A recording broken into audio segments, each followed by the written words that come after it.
মঙ্গলবাৰ এই মুহূৰ্তত সমগ্ৰ ৰাজ্যবাসীৰ বাবে আহি পৰিছে আজি ৰাতিপুৱাৰ বহুকেইটা ডাঙৰ খবৰ। এই মুহূৰ্তত জনাইছো আজিৰ প্ৰথমটো খবৰেই সমগ্ৰ ৰাজ্যবাসীৰ বাবে এটি ডাঙৰ খবৰ, বিগ ব্ৰেকিং নিউজ।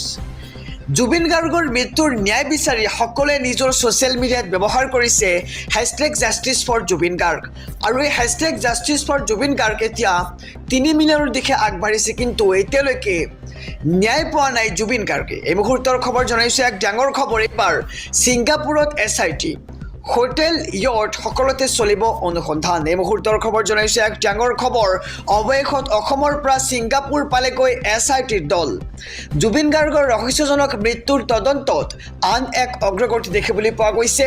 সমগ্ৰ ঘটনাৰ নতুন দিশ বিচাৰি পোৱা যাবনে SITৰ ছিংগাপুৰ যাত্ৰা, তাক লৈ প্ৰশ্ন কৰা হৈছে। আৰু আপোনালোকৰ মতে কি, ছিংগাপুৰত গৈ SIT দলে জুবিন গাৰ্গৰ মৃত্যুৰ কিবা নতুন দিশ বিচাৰি পাবনে? জনাওক আমাৰ কমেণ্ট বক্সত। আৰু ইতিমধ্যে ছিংগাপুৰত উপস্থিত হৈছে SITৰ দুজনীয়া তদন্তকাৰী দলত আছে SDP মুন্না প্ৰসাদ গুপ্তা, IPS বিষয়া তৰুণ গোৱেল, আৰু জুবিন থকা পেন পেচিফিক হোটেলত অনুসন্ধান চলাব পাৰে SITয়ে, আৰু সমান্তৰালকৈ পাৰ্টি চলা ইয়টখনতো চলাব পাৰে অনুসন্ধান, আৰু ইয়টখনৰ কেপ্টেইনৰ লগতে অন্যান্য কৰ্মচাৰীক সোধা পোছাৰ সম্ভাৱনা।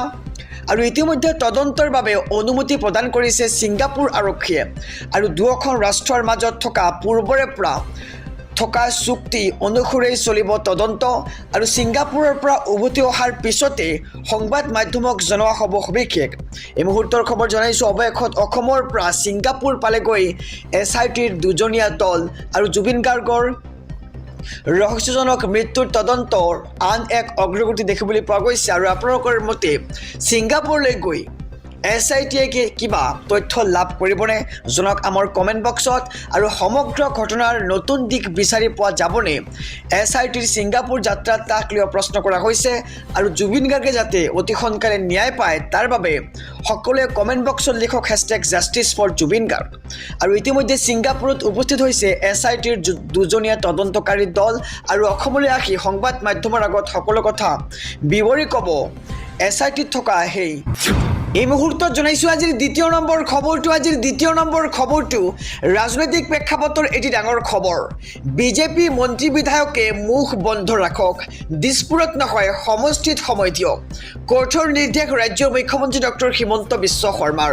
এই মুহূৰ্তৰ খবৰ জনাইছো এক ডাঙৰ খবৰ, সমষ্টিত থাকি ৰাইজৰ কাম কৰক বিজেপি বিধায়কে, দিছপুৰত আৰাম কৰিব নালাগে কোনো বিজেপি বিধায়কে, ৰাইজৰ লগত থাকি কেৱল কাম কৰি যাওক। আৰু এটা ভুল কৰিলেই 2026 নিৰ্বাচনত টিকট নাপাব কোনো বিজেপি বিধায়কে। আৰু বিধায়কৰ পাখি কাটিবলৈ সাজু হৈছে এতিয়া ৰাজ্যৰ মুখ্যমন্ত্ৰী ডক্টৰ হিমন্ত বিশ্ব শৰ্মা অৰ্থাৎ বিজেপি। আৰু বিজেপি বিধায়কৰ বাবে আহি গ'ল নতুন SOP। 2026 নিৰ্বাচনক লৈ তৎপৰ হৈ পৰিছে ৰাজ্যিক বিজেপি বিধায়কক কঠোৰ নিৰ্দেশ মুখ্যমন্ত্ৰী ডক্টৰ হিমন্ত বিশ্ব শৰ্মাৰ। আৰু জনতা ভৱনত বিজেপিৰ হাই ভল্টেজ বৈঠক অনুষ্ঠিত কৰা হৈছে, আৰু বৈঠকত উপস্থিত বিজেপিৰ সকলো মন্ত্ৰী বিধায়ক আৰু সাংসদ। নিৰ্বাচনলৈ সাজু হ'বলৈ নিৰ্দেশ দিছে মুখ্যমন্ত্ৰী ডক্টৰ হিমন্ত বিশ্ব শৰ্মাই, আৰু সকলো বিধায়কৰ সমষ্টিত সময় দিবলৈ নিৰ্দেশ দিয়া হৈছে। প্ৰয়োজন সাপেক্ষে ভোটাৰৰ ঘৰে ঘৰে যাব লাগিব বিধায়কসকল, আৰু সফল ৰূপায়ণ হ'ব লাগিব চৰকাৰী সকলো আঁচনি। আৰু জুবিন গাৰ্গৰ মৃত্যুক কেন্দ্ৰ কৰি বিতৰ্কৰ পৰা আঁতৰি থাকিবলৈ আহ্বান জনাইছে ৰাজ্যৰ মুখ্যমন্ত্ৰীগৰাকীয়ে। আৰু সমষ্টিয়ে জুবিন গাৰ্গৰ ন্যায়ৰ বাবে সমদল কৰক বিধায়কে, আৰু 6 জনগোষ্ঠীৰ জনজাতিকৰণক লৈ মুখ বন্ধ ৰাখক বিধায়কে, কোনেও একো কথা নক'ব, ভোটাৰে যাতে বিজেপি বিৰোধী স্থিতি নলয় তাৰ প্ৰতি লক্ষ্য ৰাখক, আৰু সকলো ধৰণৰ বিতৰ্কৰ পৰা আঁতৰি থাকক মন্ত্ৰী বিধায়কসকল। কঠোৰ নিৰ্দেশ ৰাজ্যৰ মুখ্যমন্ত্ৰী ডক্টৰ হিমন্ত বিশ্ব শৰ্মাৰ, সমষ্টিত থাকি ৰাইজৰ কাম কৰক বিজেপি বিধায়কে। আহিছোঁ পৰৱৰ্তী খবৰৰ মাজলৈ। ৰাজ্যবাসীৰ বাবে আৰু এটি ডাঙৰ খবৰ, অসমত এয়াৰ ইণ্ডিয়াৰ বিমানত ভয়ংকৰ ঘটনা। অসমত এয়াৰ ইণ্ডিয়াৰ বিমানৰ সৈতে ঘটিছে এক ভয়ংকৰ ঘটনা। শ যাত্ৰীৰ মাজত হাহাকাৰ অৱস্থা।